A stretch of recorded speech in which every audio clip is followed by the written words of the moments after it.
இந்த மூங்கில்ல இது தனியாக வளர்க்குறது அதானே.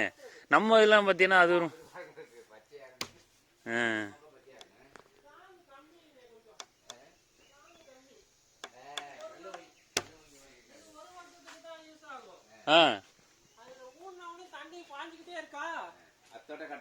பாஞ்சிக்கிட்டே இருக்கிறனால இந்த பச்சை நிக்கிற வரைக்கும் இது ஸ்ட்ராங்கு. இதோட கட் பண்ணிட்டு ஒண்ணு அனுப்புறான். இது ஆகவே ஆகாதப்பா. அவ்வளவுதான். இந்த வருஷம் முடிஞ்சுன்னு வைங்க, அடுத்த வருஷம் எப்படி இந்த பீன்ஸ் இந்த மாதிரி போடுறோம்ல, அதுக்கு ஈசந்துரம் மாதிரி நம்ம அந்த இது மாதிரிலாம் வராது. அந்த மூங்கில் மாதிரி வராது. அது கிடக்கும். அது கிடக்கும்.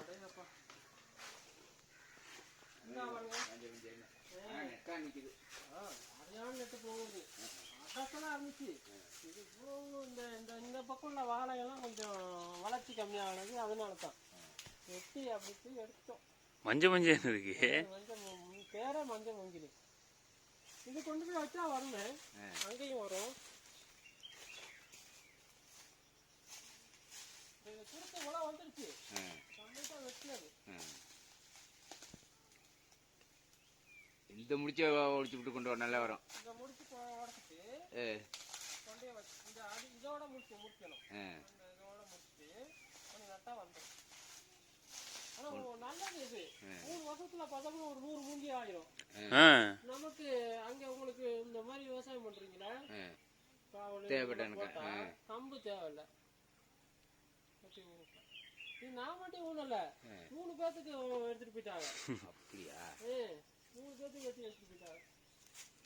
எனக்கும் வெட்டி கொடுத்து ஊனி கொடுத்து வேலையை பார்த்து விட்டு காசு கொடுத்து கொண்டுட்டு போயிட்டாங்க.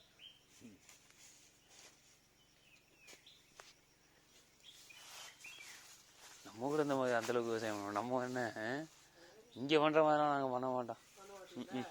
ஏப்பா இவ்வளோ எல்லாம் பண்ணுறது ரொம்ப கஷ்டம்.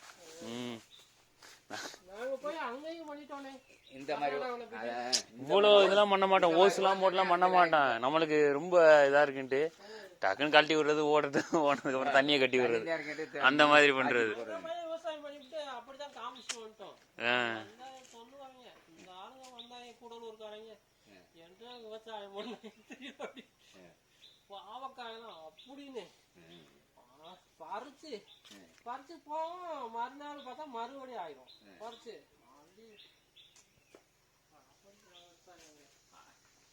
போனா கொடுக்க மாட்டாங்க. எங்க கர்நாடகா தண்ணி கட்டுக்கிறோம்ல நம்ம. ஆமா. அங்க வண்டியே விழுவக்கூடாது, கழுவுனா பெயினா 5000 ரூபாய் ஃபைன். வண்டி கழுவுனா வீட்டுல தண்ணி தெளிக்க கூடாது. ஜானி தண்ணி அவ்வளவு கஷ்டமா.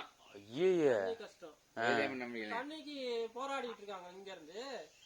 தண்ணி இல்லாம குடிக்கவே தண்ணி இல்லாம இருக்காங்க. நம்ம போராடிட்டு இருக்கோம், தண்ணி குடிக்கவே இல்லாம இருக்காங்க. வீட்டுல வாசல் தெளிக்க கூடாதான். இப்ப நம்ம போலான்னு சொன்னேன்ல, தெரியும். நான் போயிருக்கேன், 2-3 தடவை போயிருக்கேன். முதுமலைக்காடு போயிருக்கேன். அதுல போயிட்டு ஒரு கோயிலுக்கு ஒண்ணு போனோம். ஒரு மூங்கிலாம் அவ்வளவு மூங்கிலாம் இருந்துச்சு. பண்ணாரி அம்மன் கோயில். அது ஏற்கனவே இப்ப போயிட்டு வந்தேன். மலையிலேருந்து இறங்கி உள்ள போனோம். ஒரு நல்ல சமமொழி மாதிரி இருந்துச்சு ஒரு கோயில். உள்ள சுத்தி வந்தோம். வண்டிலாம் உள்ள போச்சு. வண்டி உள்ள போயிட்டு ஒரு மரத்துக்கு நெடுத்து வச்சிருந்தான். உள்ள போனோம். உள்ள போயிட்டு சாமிலாம் கும்பிட்டு பின்னாடி போனோம்னா அந்த மான்லாம் தெரியுதெல்லாம் காமிச்சாங்க.